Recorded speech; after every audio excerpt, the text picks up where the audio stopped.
Hey guys, Matthew here once again, and today I want to take you through one of the last characters I've made and will be making on the Breach League, which is the Elementalist with Elemental Hit as the main skill in mind, which inevitably turned into a Burning Arrow character. So the idea behind the character was to try and make Elemental Hit viable and see exactly how far it can go. As we all know, Elemental Hit totally sucks and doesn't really have many redeeming factors at the moment. It's got a sort of a steep mana cost, it barely adds any damage compared to what other skills could do, and it has no graphic, it has no real actual ability as such. It's more or less a default attack with a few extra pieces of damage, which is almost nothing. So the idea behind this character was to basically scale a default attack as Ignite Prolif with an Elementalist, and as you can see, it does sort of work, as just about anything Elementalist can. So the goal was to, though, try and make it work as much as possible through to endgame maps, or at least see where it stopped and stopped feeling good. And it was around tier 10s or so maybe that it just didn't seem worth it anymore, because slotting in Burning Arrow in the exact same setup was something like 3 times more damage. So it's just completely crazy to even try and do Elemental Hit seriously, like with a straight face. So it was more or less doomed to fail from the start, but I did end up turning the character into a pretty successful Burning Arrow character, which I'm rather happy with. As you can see though, Elemental Hit, put it in place of Burning Arrow, it's still going to clear maps, it's still going to do okay, but it has really shitty single target, and it really struggled to be justified in a setup.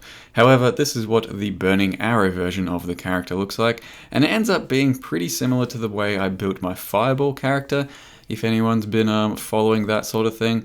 It's, Elementalist, Prolif, fire damage.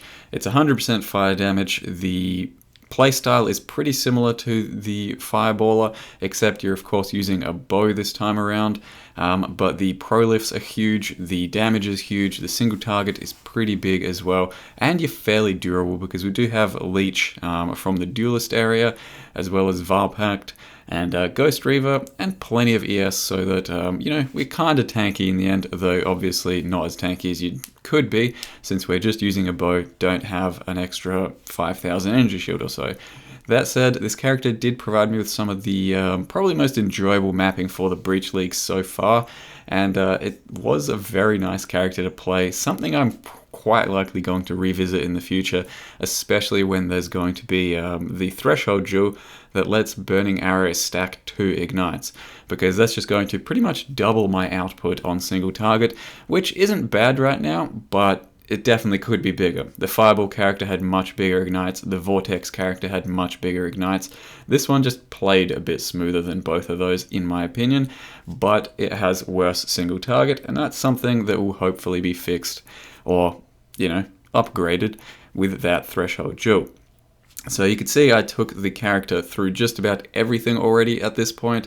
I did go from, level 70 to 90 extremely fast and straight into a few little Guardian maps. Now all of these were pretty badly rolled, so I don't have full demos for you guys, just little bits and pieces to show you what the damage looks like, what the playstyle looked like. I think they were all pretty much deathless except for the Phoenix, as you will see in just a second, because they were kind of toughly rolled though, and this Minotaur as well is a Temp Chains added cold damage and area or some shit map, so it was kind of a bad map to run, but we did it anyway and still got through it pretty cleanly. So as you can see, the damage isn't that substantial when you compare it to my Fireballer or Vortex character, but it's got a nicer playstyle and you can face tank if you want, which I did a lot of, but you can also avoid things and run around more like a bow character would. So the Phoenix, obviously unignitable, and that is a minor issue, but this character did it pretty well regardless. You can face tank him and leech back all of your damage, all of the damage taken straight away, so that made it just a little bit easier, and his initial hit is actually pretty strong. So every time I'd crit the Phoenix, I'd take off maybe like 5% of his health, or maybe 2 to 5% of his health. So all I really needed to do was stand there and face tank for a couple minutes, and eventually we would get the kill. Now the Phoenixes themselves, they don't leave corpses behind, so the prolif won't be there forever. It'll just prolif real quick to the current Phoenixes that are alive and maybe kill those. So it is still pretty efficient to kill them, but not as you'd expect with a prolif character.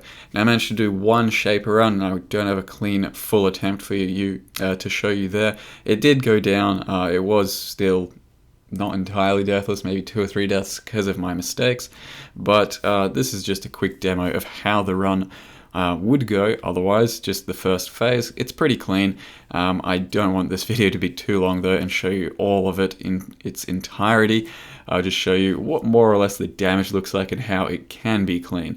So the damage is there, the playstyle is definitely there, and hopefully next video that I make on this guy will have much more attempts, or much more full attempts on all of the Guardians, probably Shaper, and maybe even an Uber Siri, though that is not very good for Ignite-based characters, as I've mentioned many times in the past. However, the best thing about this character that I found was when we went to Chayula Breaches, it was a breeze. I've now run like 6 of these because I ended up buying a bunch of breach stones just for the sake of it, since it was that easy and that enjoyable to clear, and I happen to have a lot of currency left at the end of the league for some extra gambling and RNG to test my RNG, which by the way went terribly. My RNG was not very good there, but yeah, the breaches, the Chayula breaches, were very smooth. Takes a couple minutes to run them, and I was well ahead of time on the trash each and every time. It was probably the smoothest Chayula breach clears I've done this league, and the boss fight isn't anything too hard, though it's obviously not crazy DPS. As you can see, she doesn't die immediately. It does take a little bit of running around, and you can't particularly face tank her that well with the setup that I'm going with, because I have to face tank her, but when she keeps doing her spinning bullshit, it means she's going to take longer to die. So anyway, that is all of the clips. I will just go over real briefly, hopefully, what the character looks like and how it's managing to succeed. So I'll try and not make this a full guide, hopefully save it for the next video if I make one, but I will just go over how this character succeeds and how I've built it as a Burning Arrow Elementalist. So it is currently level 90, it is a witch, an elementalist, and the main passives we're taking are Shaper of Desolation, which is our Ignite prolif, our Beacon of Ruin, which is the actual prolif for all of our damage, Pendulum of Destruction, a temporary buff, which gives a bunch of elemental damage and radius, and then of course Mastermind of Discord, which we keep up with Orb of Storms whenever we want. So press Orb of Storms and you get 10 seconds of 25% fire penetration, which ends up being pretty damn good. So on top of that and Elemental Equilibrium, we have then 75% fire penetration and also fire penetration here. Much more fire penetration in the end, and this actually lowers the resists of a monster so that it takes much more ignite damage as well. So most elemental builds that try and scale ignite, if they don't have elemental equilibrium, they just won't be doing that much burn damage. They can do plenty of fire damage, but you just don't get as much burn damage out of a character unless you are lowering the resists of an enemy, which is why we have Elemental Equilibrium, and that we are triggering again with Orb of Storms, and as well as that with Herald of Thunder procs, just single target as they go down. But it is mostly Orb of Storms, and you may wonder if that screws over your damage a lot of the time because we are pure fire. Usually it won't, because you hit them with a single burning arrow or a large pack of monsters with a single burning arrow. Yes, they then become stronger to fire resist if you don't instantly reapply a Orb of Storms or a Herald of Thunder, but by that point you've already got your initial hit on, which will have a large amount of burn spreading to everyone else around the target. In any case, yeah, so the character is an elementalist. It had to pretty much be CI, and it's built just by going around taking a bunch of proj damage, some crit, and yeah, all the way down here. So we do have some leech over here, which is pretty damn nice. The mana leech there too. We grab point blank, so whenever we're up close to a target, we deal immense amounts more damage for the initial prolif or ignite hit. So that does mean to deal our maximum amount of damage, quite often we are going in for the face tank, and usually that's fine and doesn't get us in too much trouble. Now, like I said, I won't go over the whole character, but essentially how we're scaling Burning Arrow here is Burning Arrow converts half of your physical into fire, and then Signal Fire over here will convert the other half. So in the end we have 100% fire damage or fizz to fire conversion, as well as an additional bunch of fire damage on the Signal Fire itself. So we are 100% Burning Arrow fire damage. We have 3 arrows thanks to Death's Opus, and then with Dying Sun we have 5 arrows. And the purpose of that is you really do want an LMP or a GMP to be able to spread your arrows and hit multiple targets, but if you put an LMP or GMP into your setup, it cuts your burning damage by a substantial amount. So that's why we use a Death's Opus. Plus, Death's Opus is a pretty decent fizz damage bow with a huge amount of extra crit multi, meaning your initial hit of Ignite is usually going to be pretty large, and chances are larger than most other bows we can get, as well as the fact that it's got some very nice crit. So with Dying Sun up, you do have 5 arrows, and it's pretty damn essential to have a Dying Sun if you want some good clear speed, because with just the 3 arrows it feels a bit wonky. Certainly doable, but just not that enjoyable.